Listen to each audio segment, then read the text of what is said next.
ni takatifu, ilianzishwa shambani Edeni, naye Mungu wetu.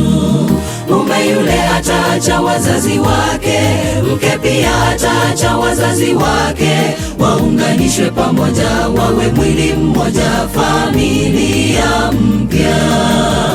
Harusi ni takatifu, ilianzishwa shambani Edeni, naye Mungu wetu.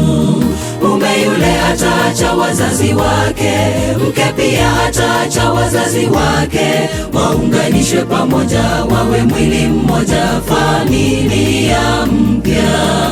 Hivyo ni shangwe tunaposhuhudia ndoa takatifu kati ya hao wapendwa. Mungu awajalie maisha mema. Hivyo ni shangwe tunaposhuhudia ndoa takatifu kati ya hao wapendwa. Mungu awajalie maisha mema.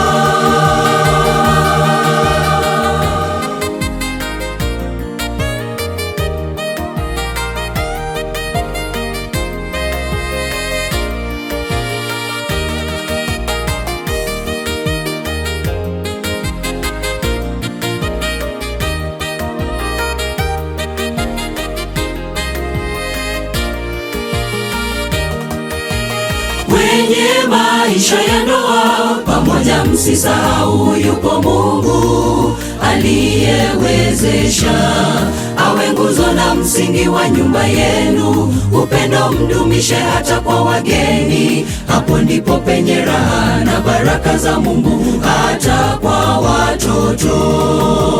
Kwenye maisha ya ndoa pamoja, msisahau yupo Mungu aliyewezesha awe nguzo na msingi wa nyumba yenu. Upendo mdumishe hata kwa wageni, hapo ndipo penye raha na baraka za Mungu hata kwa watoto. Hivyo ni shangwe tunaposhuhudia ndoa takatifu kati ya hao wapendwa.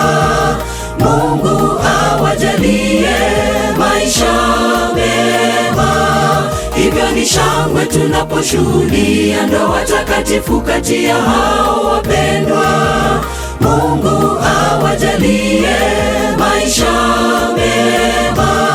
Hivyo ni shangwe tunaposhuhudia ndoa takatifu kati ya hao wapendwa. Mungu awajalie maisha mema. Hivyo ni shangwe tunaposhuhudia ndoa takatifu kati ya hao wapendwa. Mungu